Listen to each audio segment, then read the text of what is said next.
Pai, é chegada a hora, santifica-os na verdade, a Tua palavra é a verdade. Olá, meus amados, tudo bem? Bom dia.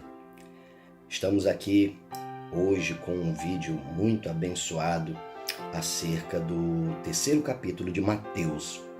Para que nós possamos entender bem o terceiro capítulo de Mateus, é importante conhecermos o conceito de reino dos céus. Logo no comecinho do capítulo, João Batista nos fala sobre o reino dos céus, que ele está próximo. E é importante percebermos que o reino dos céus ele se contrapõe ao reino das trevas. O reino das trevas é o reino da morte, do pecado, é o reino da corrupção, é o reino do qual nós não queremos participar, mas que muitas vezes acabamos participando por conta do nosso comportamento.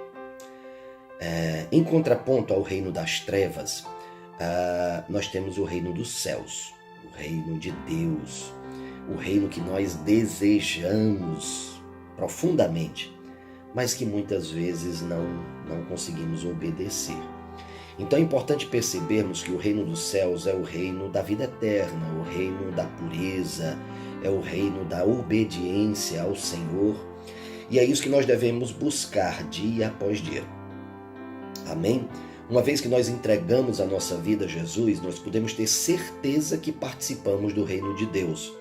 Se entregamos a nossa vida a Jesus com sinceridade, de coração, e se buscamos, se nos esforçamos para obedecer essa palavra, para obedecer esse ensinamento. Tá bom? É importante percebermos isso. A palavra nos diz: arrependei-vos, pois o reino dos céus está próximo. Nós podemos entender, está próximo, tanto próximo no tempo, né, no futuro, quanto também o reino dos céus está próximo no sentido de espaço, está bem próximo de nós. Uma vez que nós podemos obedecer a Deus, no momento que obedecemos a Ele, isso está próximo de nós, está próximo no sentido de nós podermos estabelecer o reino de Deus também com o nosso próximo, né? Aquela pessoa que está próxima de nós e que também precisa ouvir o evangelho que você hoje está ouvindo e que guarda no coração. Quando nós proclamamos esse reino de Deus, nós também estamos estabelecendo o reino de Deus na terra, conforme dizemos na oração do Pai Nosso, que nos foi ensinada pelo próprio Jesus, né? Seja feita a tua vontade, tanto na terra quanto no céu. Isso é estabelecer o reino de Deus na terra. Amém? Preciso conversar com você também sobre o fato de João ser semelhante a Elias, né? A palavra nos diz que ele era como Elias, né? Ele se vestia como Elias. Ele vestia pelos de camelo e cinto de couro, né? Elias se vestia da mesma maneira. Alguns espíritas, inclusive, dizem que João Batista seria a reencarnação de Elias. Eu preciso te dizer que isso não tem fundamento bíblico nenhum, tá certo? A palavra de Deus em Hebreus 9, 27 nos diz que ao homem é dado morrer apenas uma vez. Depois disso vem o juízo. Então não existe fundamento bíblico nenhum para a reencarnação. Eu sei que esse é um conceito que de certa maneira tem sido colocado muitas vezes na TV, no cinema, né? Muitas vezes é confortável crer que nós teremos uma outra oportunidade, às vezes é confortável, né? Mas não é a palavra de Deus, não é o que o Senhor ensina, não é o que Jesus veio fazer aqui. Jesus não morreu para que você reencarne, ele morreu para que você tenha vida eterna nele, tá certo? Nele, ele é o caminho, ele é a verdade, ele é a vida. Ninguém vai ao Pai a não ser por ele. É importante que você guarde isso no teu coração e não aceite qualquer coisa que venha a se contrapor a esse conceito que nos foi passado pelo próprio Jesus. Amém?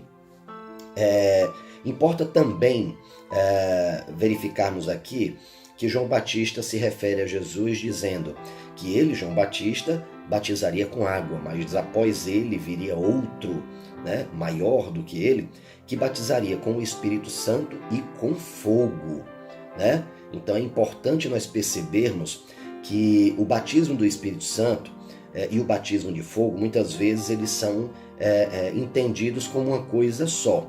Mas é importante percebermos que o batismo no Espírito Santo, ele pode ser entendido como aquele momento que nós recebemos o Espírito Santo e transbordamos desse Espírito Santo, experiência maravilhosa, sem sombra de dúvidas, da graça do Senhor e do amor de Deus por nós.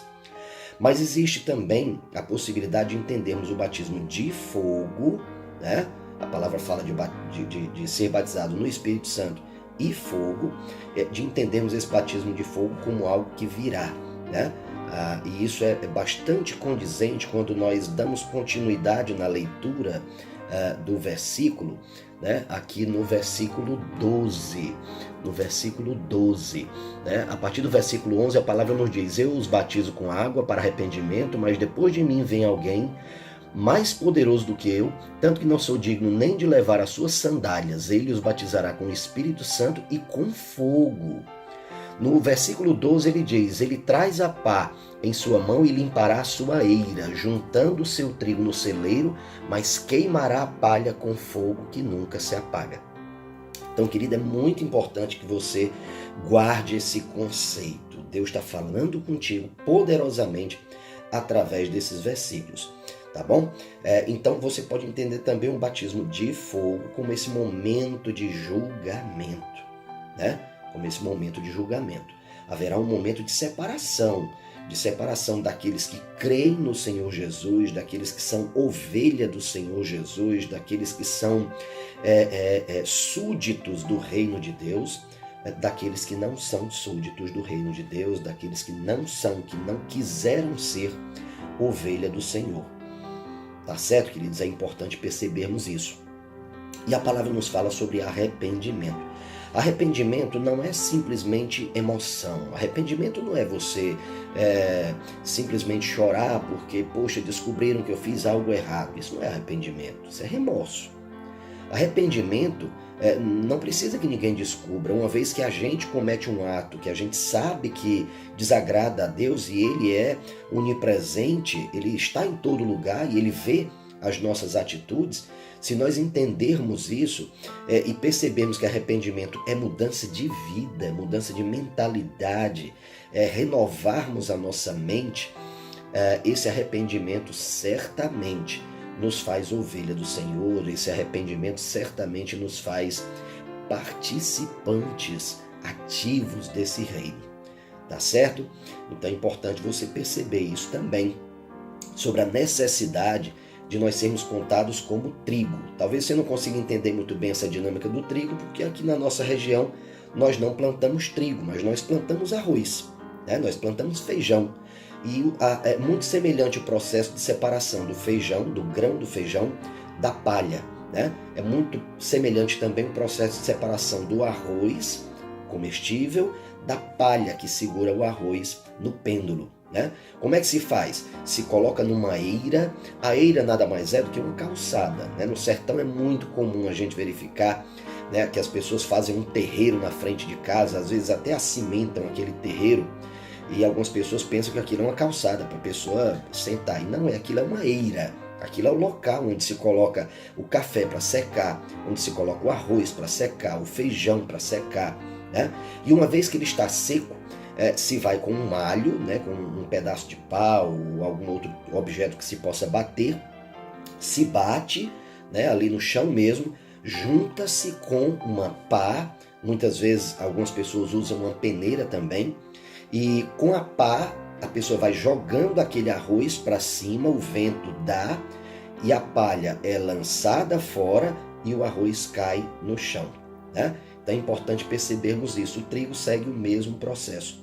Então o que Jesus está dizendo é que todos nós passaremos por tribulações. Todos nós seremos lançados. Todos nós teremos esse momento, né, de passarmos por provações. né? Mas aqueles que são crentes no Senhor, aqueles que amam a Deus, aqueles que são amados do Senhor, podem ter absoluta certeza de que eles serão sustentados pelo Senhor, de que o Senhor os guardará nos seus celeiros, enquanto aqueles que representam a palha serão lançados fora pelo vento. Se você tiver um tempinho maior para ler o primeiro capítulo de Tiago, você vai entender muito bem esse processo. A palavra nos diz que nós devemos ter motivo de grande alegria se passarmos por provação, né? E para finalizarmos, querida, é importante percebermos também que no momento do batismo de Jesus estavam lá Pai, Filho e Espírito Santo, né? O Filho estava lá para ser batizado, o Pai, através da sua voz, quando diz: "Este é o meu Filho amado, de quem me agrado, de quem me comprazo", e o Espírito Santo que desceu dos céus em forma de pomba, né? Então estava ali novamente a Trindade naquele momento muito abençoado. Deus te abençoe, querido, e eu estou te esperando amanhã para nós continuarmos esse estudo maravilhoso. Deus te abençoe.